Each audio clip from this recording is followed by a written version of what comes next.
Hello students, अभी तक हमने 27 क्वेश्चंस कंप्लीट कर लिए थे। अब जो हमारा नेक्स्ट क्वेश्चन है question number 28 and the question is discuss D'Alembert's principal.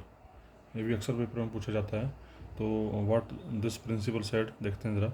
Late del R आई, अब आपको चीज़ें पता हैं सारी, small D, del, capital delta, they are small changes. Let del R I be any arbitrary infinitesimal change in coordinate and given time T. ये हमने small change ले ली coordinate की पोजीशंस में और टाइम ले लिया T. Let this displacement is virtual displacement, और मान लीजिए ये आपकी वर्चुअल डिस्प्लेसमेंट है। लेट डी आर आई भी actual displacement, D R I ले ली हमने actual displacement occur in time D T. ठीक है जी। Let us consider a system which remains in equilibrium. अब हमने वो सिस्टम लिया जो इक्विलिब्रियम पोजीशन में है। और इक्विलिब्रियम क्या होता है आपको पता है। इक्विलिब्रियम क्या होता है, जब आप नंबर ऑफ फोर्सेस किसी बॉडी के ऊपर अप्लाई करें तो उसका नेट रिजल्टेंट जो है वो जीरो हो जाए। Apply work energy principle. Work energy principle क्या होता है, that is total work done is equal to change in kinetic energy. तो वर्क एनर्जी प्रिंसिपल क्या होता है, total work done is equal to change in kinetic energy. That is work done ले लीजिए delta W, और change in kinetic energy ले ली हमने डेल्टा टी। तो total work done means delta W is equal to delta T according to work energy principle. But each part of the system moves with constant velocity. ये तो बड़ा common सा concept है कि जब भी कोई बॉडी चलती है तो उसका हर एक पार्ट जो है वो मूव करता है। ठीक है, इसमें जस्ट डिस्कशन है इस मेथड की, बाकी कुछ भी नहीं है। मैथमेटिकल पोर्शन कम ही है इसमें। उसके बाद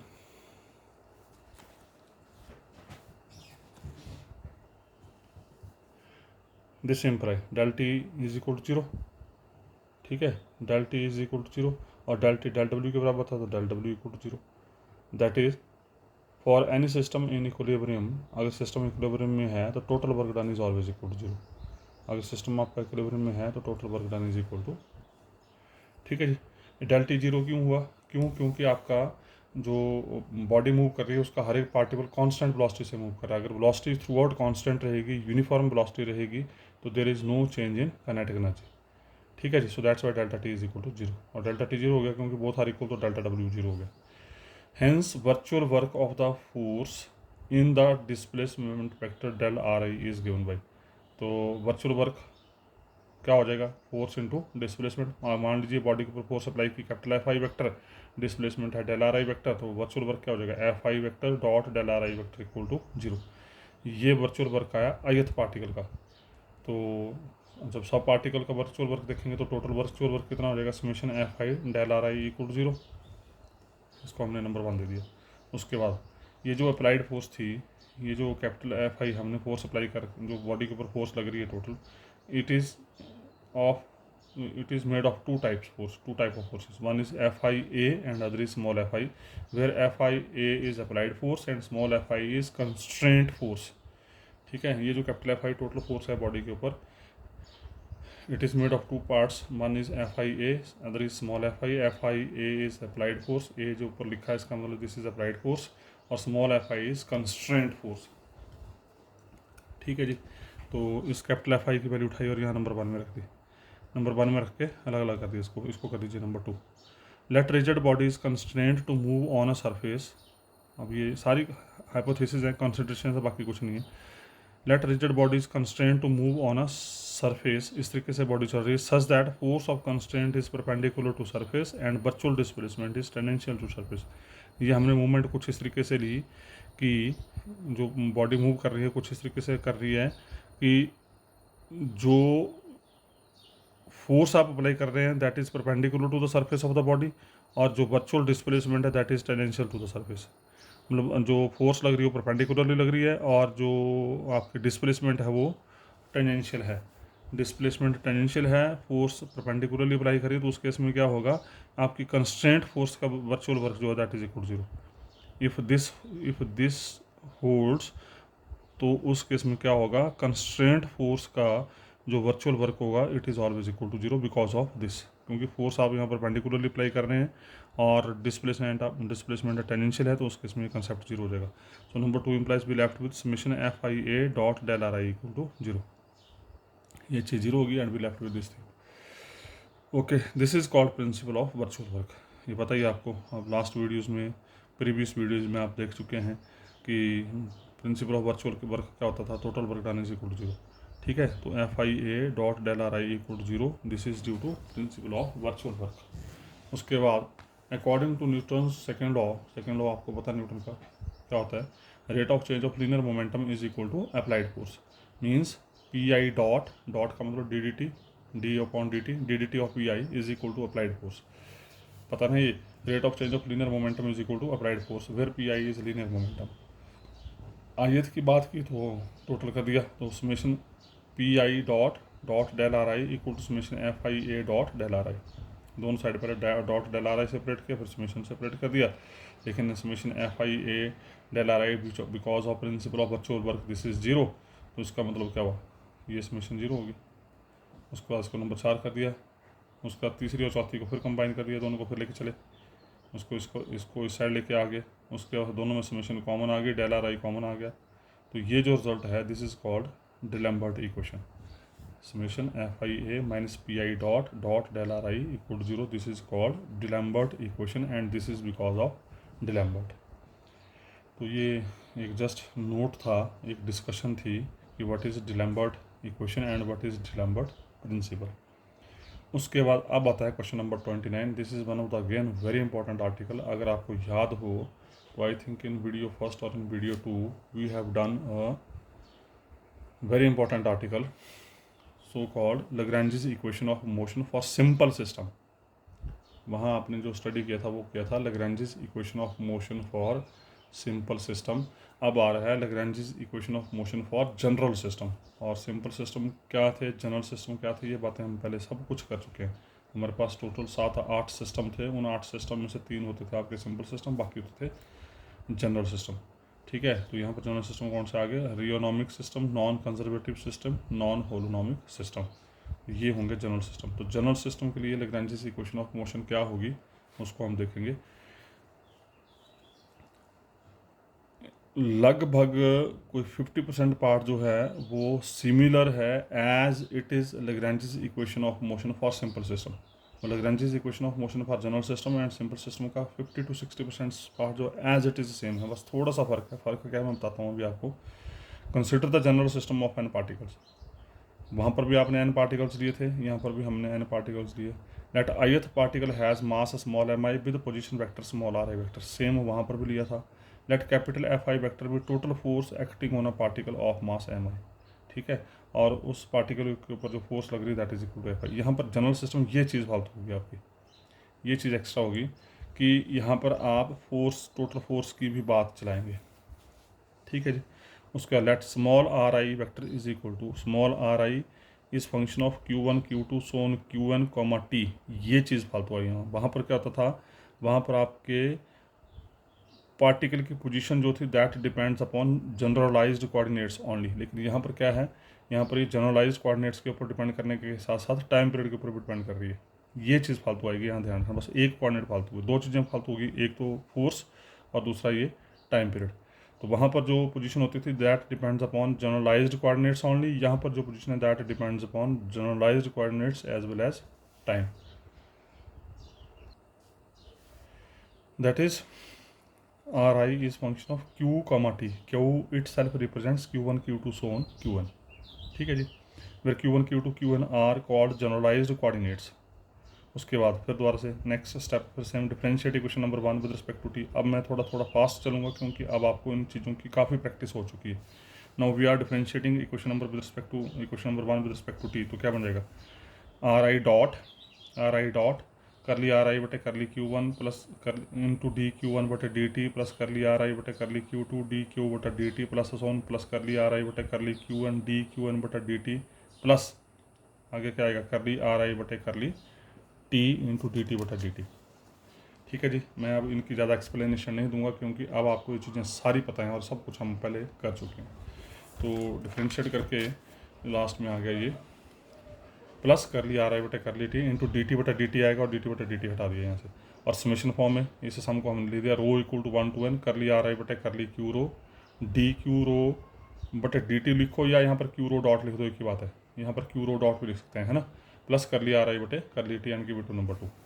फिर क्या करते थे, फिर दोबारा इस नंबर 2 को with respect to Q S differentiate कर दिया, इसको with respect to Q S differentiate कर दिया। With respect to Q S differentiate किया तो क्या बन जाएगा, करली और curly Q S of R I dot equal to summation rho equal to 1 to n curly square R I बटे curly Q S curly Q rho D Q rho बटा D T is Q rho dot plus curly और curly Q S of curly R I बटा curly T. कोई दिक्कत नहीं, very simple.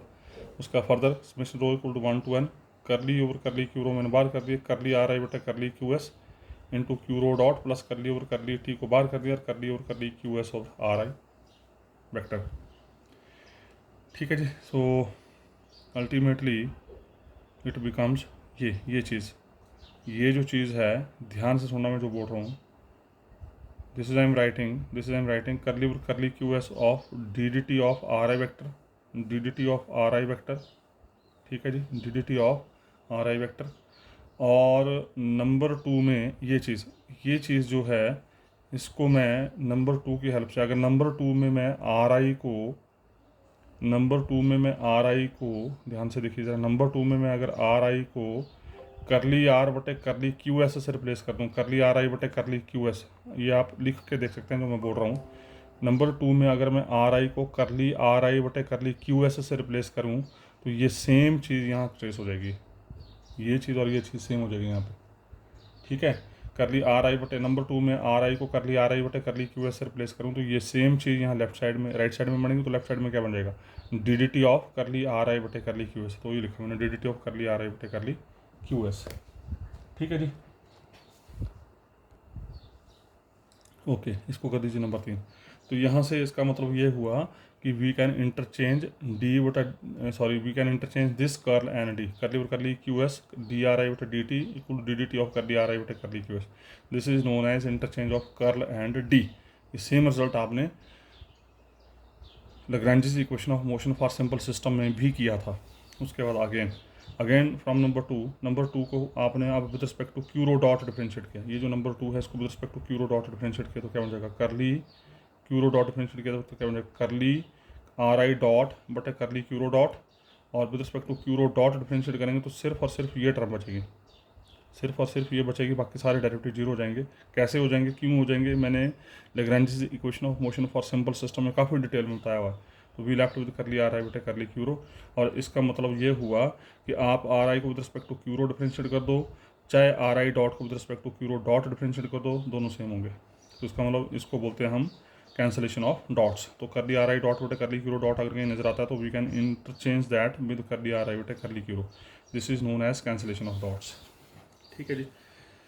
उसके बाद now kinetic energy of system is, ये भी same, capital T equal to half, एक पार्टिकल की काइनेटिक एनर्जी होगी half M I R I dot square, तो सब पार्टिकल की काइनेटिक एनर्जी क्या हो जाएगी, सबकी जमा, तो क्या बन जाएगी half summation I varies from 1 to n M I R I dot square. This is the total kinetic energy of the system.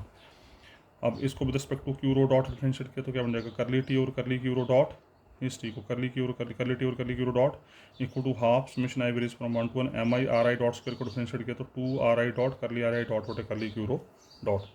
कोई दिक्कत नहीं, वेरी सिंपल। ठीक है जी।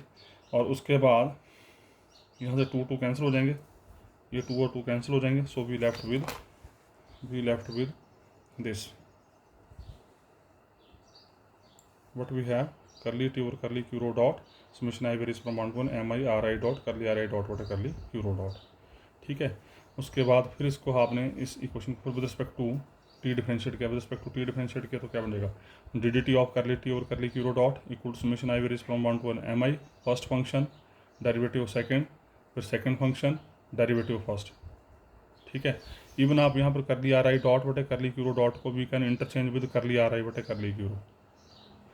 तो D D T of curly T और curly Q rho dot equal to summation I varies from 1 to n summation M I R I dot D D T of, अलग अलग कर दिया, समेशन इसके साथ फिर समेशन इसके साथ, इनको अलग अलग कर दिया, इसको कर दीजिए हमने। उसके बाद फिर इसको summation I varies from 1 to n M I R I dot, ये देखो रिप्लेस कर दिया, करली आर आई डॉट बटे करली क्यू रो डॉट को we can replace with curly R I बटे curly Q rho plus summation I varies from 1 to n M I R I double dot curly R I बटे curly Q रो। मतलब dot हटा दिया यहाँ से, ये ऊपर भी हटा सकते थे आप, मैंने यहाँ हटा दिया, उसको कर दीजिए नंबर 5। फिर दोबारा differentiate equation number 4 with respect to Q rho. Number 4 equation जो थी आपके पास टी वाली, उसको with respect to Q rho differentiate किया तो क्या बना, करली टी और curly Q rho half with respect to Q rho differentiate कर दिया, करली आर आई डॉट बटे करली क्यू रो, और 2 कैंसिल हो गया, उसके बाद इसको अरेंज करके लिख दिया। और further summation I varies from 1 to n M I R I dot, ये बन गया करली आर आई बटे, इसको डॉट है, डॉट को मैंने डी डी बार लिख दिया, करली आर आई बटे करली क्यू रो, ये आ गया। एंड इसको कर दीजिए नंबर 6। नाउ यहाँ तक तो आपका लगभग सेम था एज जो आपने आर्टिकल किया था Lagrange equation for simple system. इसके बाद अब चेंजेस आ रही हैं यहाँ पे, देखो जरा। नाउ लेट अस डिफाइन, ये एक नया फंक्शन में डिफाइन कर रहा हूँ यहाँ पे, एस रो याद करना है आपको, you have to retain it, D D T of curly T over curly Q rho dot minus curly T over curly Q rho, इसको आपको याद करना पड़ेगा। इसको कर दीजिए नंबर 7। फिर क्या किया मैंने, नंबर 5 और नंबर 6 को उठाया, नंबर 5 से D D T of curly T और करली क्यू रो डॉट ये, और नंबर 6 से करली टी और करली क्यू रो, इन दोनों वैल्यूज़ को उठाया, इन दोनों वैल्यूज़ को उठाया और यहाँ रख दिया। जैसे यहाँ रखेंगे तो क्या होगा, ये टर्म और ये टर्म, यहाँ की ये टर्म दोनों कैंसिल हो जाएंगी because both are same. And we left with summation I varies from 1 to n M I R I double dot curly R I बटे करली क्यू रो, ये बचेगा summation I varies from 1 to n M I R I double dot curly R I बटे curly Q rho. Number 8 कर दीजिए, if capital F I vector is the force acting on small M आई, मतलब ith particle के ऊपर अगर ये force apply हो रही है, देन हमारे पास रिजल्ट क्या है, आपको पता होना चाहिए क्या रिजल्ट है। F is equal to Newton second law था, या इक्वेशन ऑफ मोशन जिसको बोलते हैं, F is equal to m into A, तो m है एम आई, ए आ गया आपका आर आई डबल डॉट, और उसका एफ आई को साइड लेके आ गया तो M I R I double dot minus F I को 0। This is the equation of motion for ith particle. तो सब पार्टिकल की इक्वेशन ऑफ मोशन क्या बनेगी, summation I varies from 1 to n, सबको ऐड कर दिया, M I R I double dot minus F I vector is equal to 0। Since system is in equilibrium it is given in the statement, so bye principle of virtual work. तो principle of virtual work क्या है, अगर system equilibrium में है तो principle of virtual work क्या बोलता है, this is the total force applied on the body, ठीक है। तो से the displacement is del R I vector, तो वर्चुअल वर्क क्या हो जाएगा, this force into del R I is equal to 0, total work done is equal to 0। Force है ये, डिस्प्लेसमेंट है ये, तो वर्क डन हो जाएगा force into displacement, this is equal to 0, फिर del R I is the virtual displacement, इसको हमने यहीं छोड़ दिया। उसके again from number 1, equation number 1 क्या थी, R I equal to R I Q1 Q2 so on Q1 comma T थी। इसकी डिफरेंशियल फॉर्म क्या बन जाएगी, डिफरेंशियल फॉर्म कर ली R I del R I, इसकी डिफरेंशियल फॉर्म, अब डिफरेंशियल फॉर्म लिखिए, del R I equal to कर ली आर आई बटे कर ली Q1 डेल Q1 प्लस कर ली आर आई बटे कर ली Q2 del Q2 plus so on कर ली आर आई बटे कर ली Q1 डेल Q1 प्लस कर ली आर आई बटे कर ली टी इंटू डेल टी बनेगी। अब डिफरेंशियल फॉर्म है तो इसका मतलब आप किसी पैरामीटर से इसको डिफरेंशिएट कर रहे हैं, अगर पैरामीटर से डिफरेंशिएट कर रहे हैं तो वो पैरामीटर Q1 Q2 Q1 में तो कॉमन होगा, लेकिन टी के लिए वो इंडिपेंडेंट वेरिएबल होगा, और टी के लिए अगर इंडिपेंडेंट वेरिएबल होगा तो del T is always equal to 0। This is very important है, ध्यान रखना इस चीज़ का। अब डिफरेंशियल फॉर्म कैसे निकालते हैं चीज़ें मैं सब डिस्कस कर चुका हूँ पहले में। तो del R I equal summation rho equal to 1 to n, जो बाकी ये खत्म हो गया concept, be left with this equation कर लिया आर आई बटे कर ली क्यू डेल क्यू, इसको कर दीजिए नंबर 10। अब इस डेल आर आई की वैल्यू उठाई और नंबर 9 में पुट कर दी यहाँ पे, ठीक है जी। नंबर 9 में पुट करने के बाद फिर इनको अलग अलग कर दिया, समेशन ये rho equal to 1 to n ये आ गया, summation I varies from 1 to n M I R I double dot minus मतलब मल्टीप्लाई कर दिया, summation rho equal to 1 to n यहाँ कर दिया बाहर, और summation I varies 1 to n ये टर्म और ये टर्म यहाँ आ गई, और ये माइनस वाली टर्म थी इसको उठा के पहले साइड लगे, summation rho equal to 1 to n summation I varies from 1 to n F I कर लिया आर आई बटे कर ली Q rho del Q rho, इसको कर दीजिए नंबर 1। क्लियर होगी बात ये, मतलब इन दोनों को आपस में मल्टीप्लाई करके इस टर्म को यहाँ रख दिया और माइनस वाली टर्म को इसके साथ मल्टीप्लाई करके पहले साइड लेगी, ठीक है जी। उसके बाद now let us define generalize forces, ये भी आप उस आर्टिकल में बात कर चुके हैं, उसी Lagrange equation of motion for simple system. Generalize forces क्या होती थी, Q rho equal to I varies from 1 to n capital F I कर ली आर आई बटे कर ली क्यू रो, इसको कर दीजिए number 12। This is because of question number 3। Question number 3 means Lagrange equation of motion for simple system में आपने generalise forces निकाली थी, यहाँ पे हम डायरेक्ट यूज़ कर रहे हैं यूजिंग 8 एंड 12। इक्वेशन नंबर 8 और इक्वेशन नंबर 12 को उठाया और नंबर 11 में पुट कर दिया। अब ये आपका टास्क है, इक्वेशन नंबर 8 और नंबर 12, इसको नंबर 12 और नंबर 8 इन दोनों को उठाया और नंबर 11 में पुट कर दिया।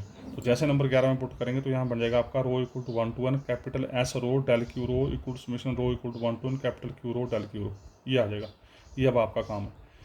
फिर उसको इसको उठाया इस साइड लेके आगे summation rho equal to 1 to n S rho minus Q rho into del Q rho equal to 0, but del Q rho is arbitrary तो उसका S rho minus Q rho equal to 0 means S rho equal to Q rho for rho equal to 1 to so on up to n, number 14। और अगर इसको ध्यान दें, अगर Q rho और S रो same हो जाए तो उस केस में ये जो Lagrange's equation of motion for general system है it is same as Lagrange's equation of motion for simple system. ठीक है जी, अब आगे बढ़ते हैं। Now we will consider new class of constraint. अब चलते हैं ज़रा, न्यू क्लास ऑफ कंस्ट्रेंट क्या, which does not restrict the motion of the particle to a surface. मतलब जो भी पार्टिकल मूव कर रहा है उसके मोशन को अब रिस्ट्रिक्ट, वहाँ रिस्ट्रिक्शन थी, यहाँ रिस्ट्रिक्शन कोई नहीं है। And these are inequality constraint of the form, ये आप ऑपरेशन सर्च में देख चुके हैं सारा कुछ। ये इनइक्वालिटी कंस्ट्रेंट्स होती हैं which are of the form F of Q1, Q2, so on, Q1, T is greater than equal 0, कुछ ऐसी होंगी ये, और we can write it as F of Q, T greater than equal 0। If the bonding surface is in motion, then it corresponds to a non-holonomic constraints। अब ये सारी चीज़ें देखी गई हैं जिसको आपको रिटेन करना है। तो ये जो बोल रहा है कि अगर इस तरह का सिस्टम आप लेके चलते हैं तो this is for holonomic system.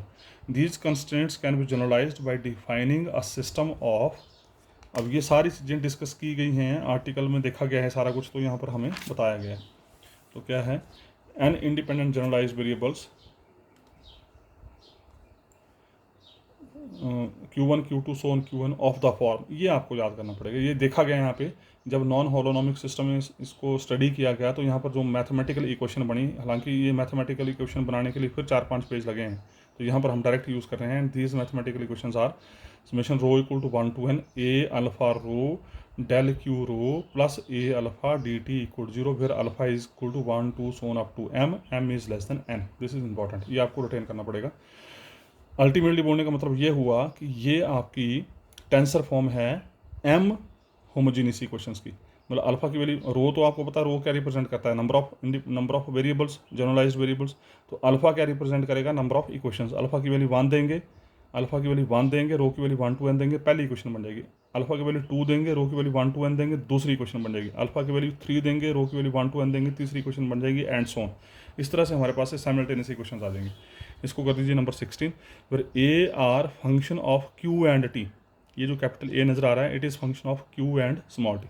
We assume that equation number 16 are independent, मतलब these are M equations in numbers, so we suppose they are independent equation, उनका आपस में कोई लेना देना नहीं।